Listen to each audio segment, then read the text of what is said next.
On Public Intel Gothere, I had the privilege of interviewing Ambassador Jerry Sonny Ugokwe, a two-time lawmaker who represented the Idemili North and South federal constituency of Anambra State in 1999. In 2008, former President Olusegun Obasanjo appointed him as Nigeria's ambassador to Austria, as at a time that the rating of Nigerians in the country was very bad. He was, however, able to turn the perception around a few years after he assumed that position. Dr. Ugokwe has been overwhelmingly acknowledged by many as a good leader in Austria. Currently, he is a member of Democracy Vanguard. On this interview, he talked about the multilateral relations between Nigeria and Austria, how politics and diplomacy can seal a good relationship between two countries, local government autonomy bill, and national security, and the effects of Ukraine-Russia war on Nigeria and Africa's development. Let's take a listen. You've been doing great. I've actually been reading about you of late with Democracy Vanguard and all of the things you've been doing for Nigeria. How has it been for you? Thank you so very much for having me. It's my pleasure. And of course, this is my first time of being on your set, and I'm excited to be here. Well, what we have been doing, basically as Democracy Vanguard, is to see that we support good governance in Nigeria at different levels, at the local government level, at the state level, and at the federal level. We started with making sure we're involved in legislative training, which is what I specialize in.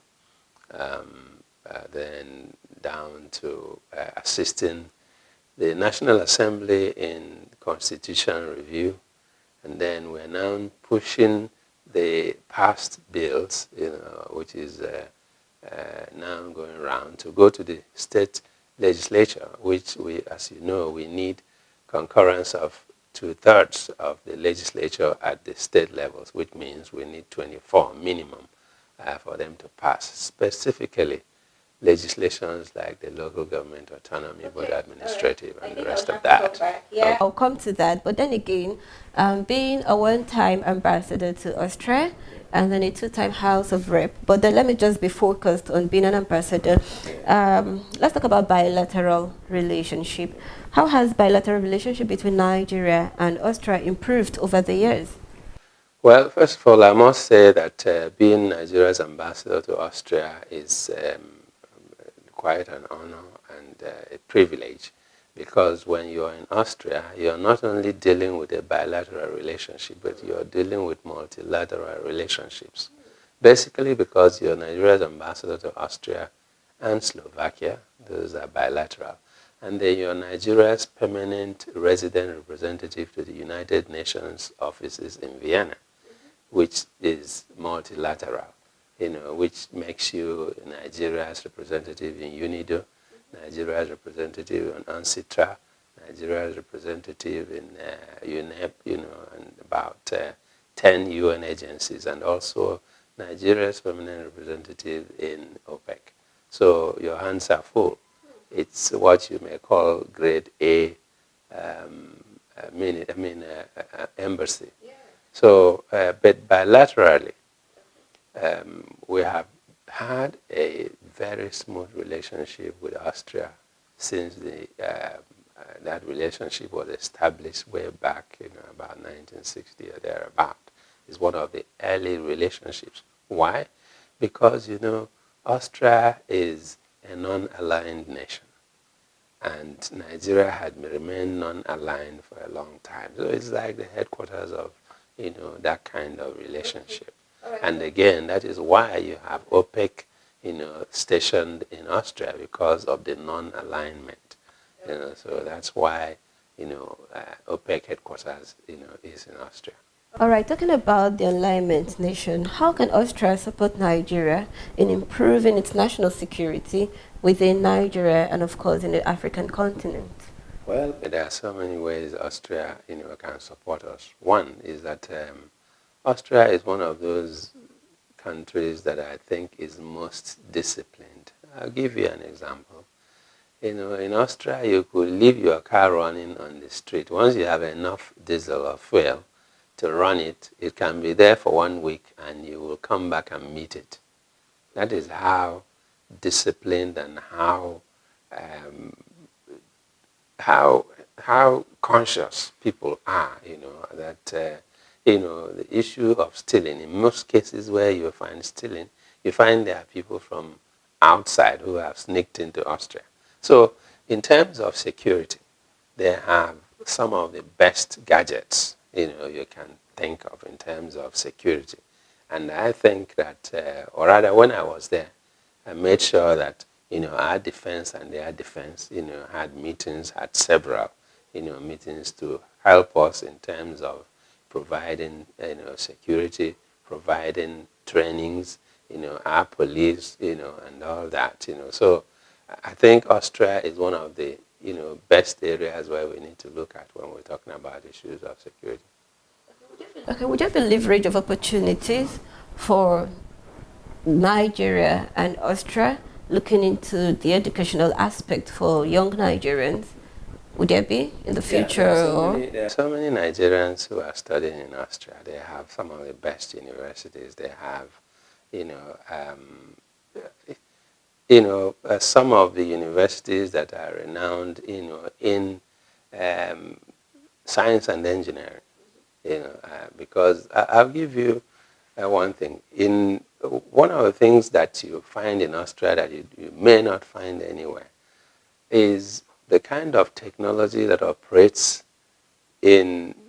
One quick example is control towers. There's no control tower in the world that doesn't have a product from Austria. So you find that their technology is one of the highest, at the highest level. And they are a small nation, but they are determined to be the best.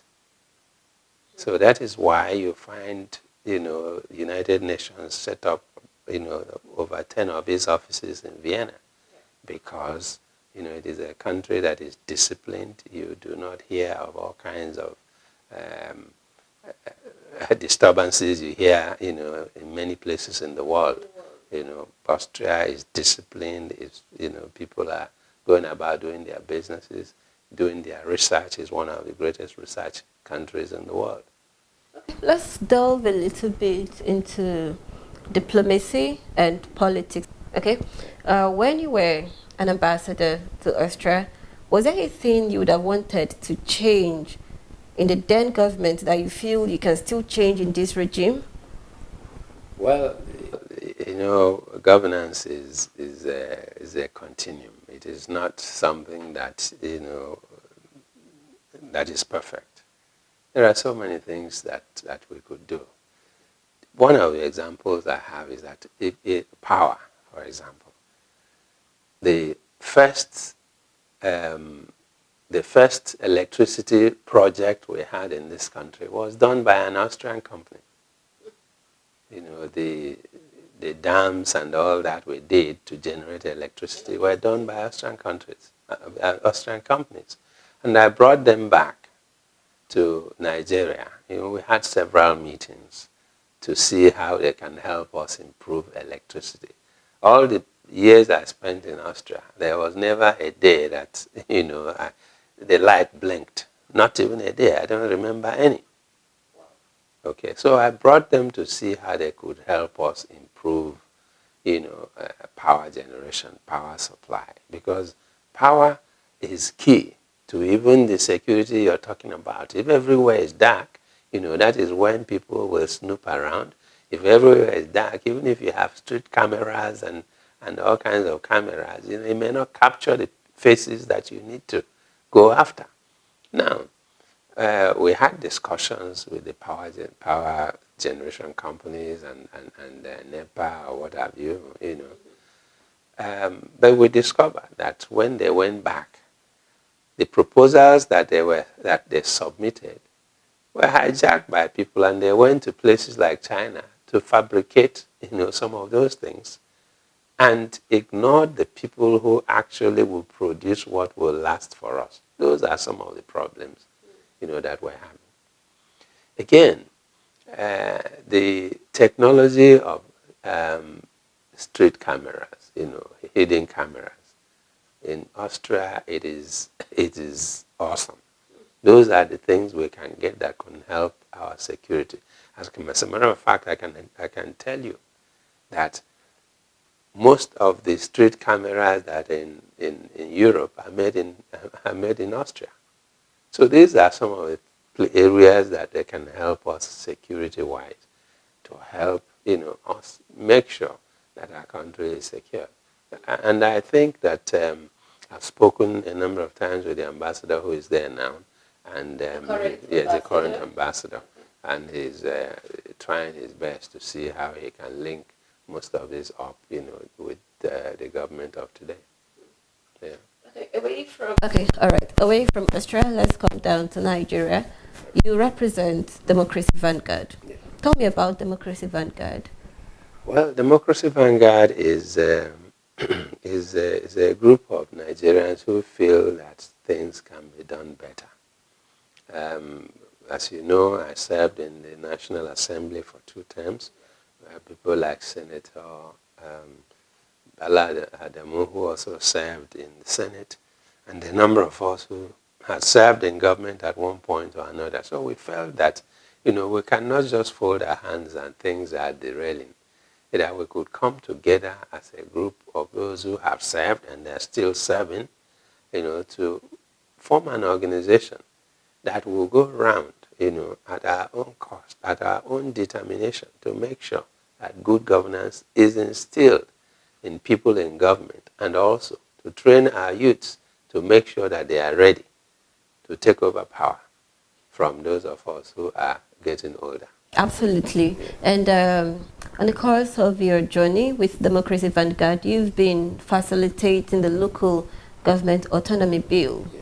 Tell me about it. Meanwhile, how would the local government autonomy bill help in the national security development in Nigeria? Yes, well, I think that's a very good question. Now, we have, of course, the National Assembly, has passed the bill on local government, both administrative and financial autonomy, believing that government should be devolved to the localities where people live.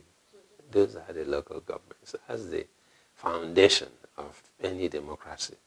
And we believe that if the local government entity is autonomous, it can spend its money the way it wants it.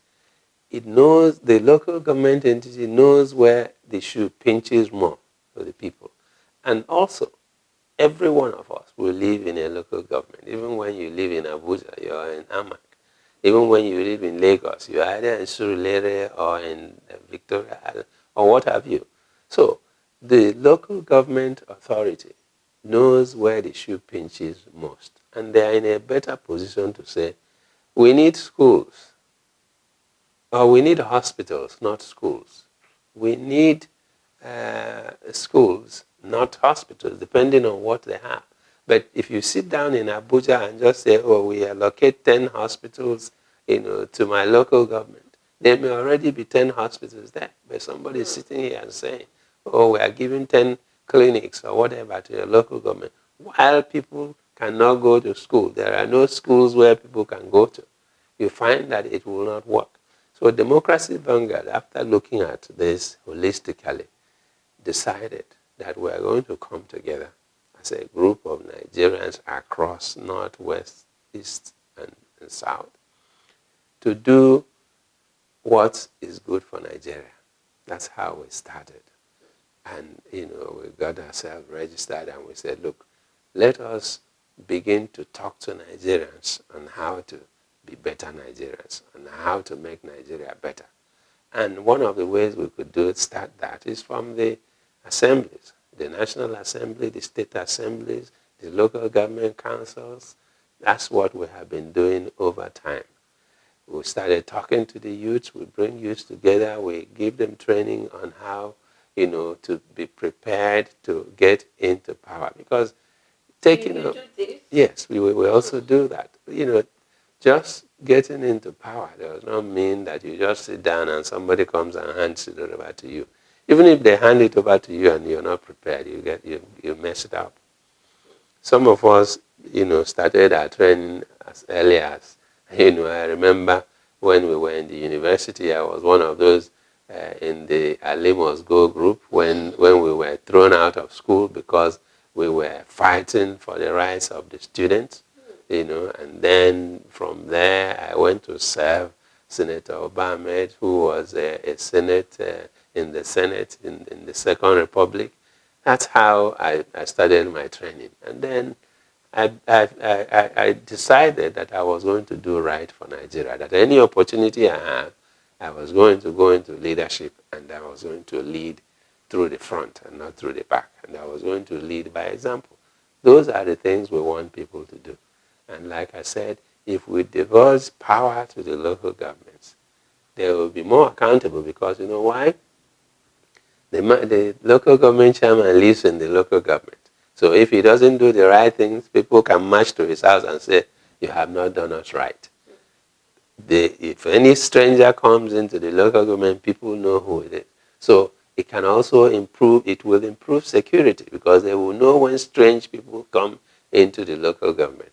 And because they now know that local government have the funds to be able to do what is right or what needs to be done, it will be easier for security, for development, and what have you. That's why it is important for local government. I worked in a local government myself. When I mean that, when I first went to the United States, I worked in the local government council, which is the city of Dallas. We have the city council. I worked in the city council. I was an architect in the city council. We did everything, design in the city. We were in charge of the roads in the city. We were in charge of the housing in the city. That's what we were doing. And it had nothing to do with state government. Once our money comes, you allocate it directly to us, and we use it for what we think is necessary for the local government. And we also have authority to also run around and raise money from taxes, from fines, from levies and fees. Those are how monies are made. And then you put it in the pot and use it where you ought to use it. And then we have a city council where we invite people and we sit down with them and they tell us what they need. At the end of the day, the council takes a decision on what to do based on what the people have said. And if you make a mistake of not doing what the people said, you won't be reelected. Simple and short. Let me ask this. I'm going back to the local government autonomy bill. With the rate of the increased crime we get or we find in the society, such as some local government in Nigeria, how do you think the bill would help to curb down some of those crimes that keeps growing every day? Oh, I do believe that one. If you give the local government councillors, local government chairmen, the autonomy to spend money, most of the time people say, oh, are they responsible? Are they, how do you control them? But there is the State House of Assembly who has oversight function over them, who oversight them to know if this was your budget, how did you spend it? How did you spend X, Y, Z amount of money? So they're not just spending it without anybody looking over their shoulders. The state assemblies look over their shoulders. So unless the state assembly does not want to do it work, then you don't blame somebody who knows that nobody wants to look over his shoulders and then is doing whatever he likes to do. If the state assembly is responsible enough to do what it ought to do, then the local government council and chairman will be responsible enough to know that if they do the wrong thing, they will pay dearly for it. So many things they could do to help, make security better. One is that they can now budget more for security-related issues. They will not wait for somebody in Abuja to budget for them without knowing the intricacies of securities in their area. They can also budget in areas that will create employment in their local governments, which sitting here in Abuja, you would not know. They will also now be encouraged to look out and know who the infiltrators are in most rural areas. Once a new person comes into that neighborhood, people will already know. Because the populations are small, they know themselves in those local governments, so they can report to there are some funny people we're seeing, in the area. And then what will the local government people do? Their committee in charge of security will begin to look into those areas. We'll look at those communities to see actually whether what they have been told is true. And that will also improve security in those areas. Those are some of the few areas, a few ways, the local government autonomy, can and will help, provide security in those small neighborhoods.